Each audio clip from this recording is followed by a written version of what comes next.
Almost everything we think we know about addiction is wrong.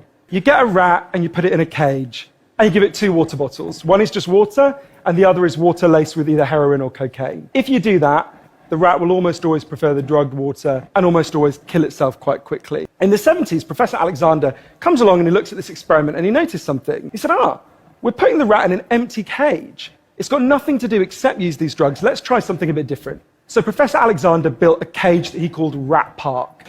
They've got loads of cheese, they've got loads of coloured balls, they've got loads of tunnels.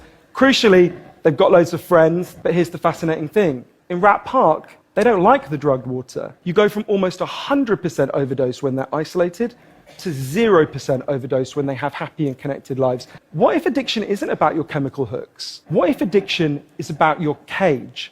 What if addiction is an adaptation to your environment? Maybe we shouldn't even call it addiction. Maybe we should call it bonding. Human beings have a natural and innate need to bond. And when we're happy and healthy, we'll bond and connect with each other. But if you can't do that because you're traumatized or isolated or beaten down by life, you will bond with something that will give you some sense of relief. Now, that might be gambling, that might be pornography, that might be cocaine, that might be cannabis. But you will bond and connect with something because that's our nature. The opposite of addiction is not sobriety. The opposite of addiction is connection.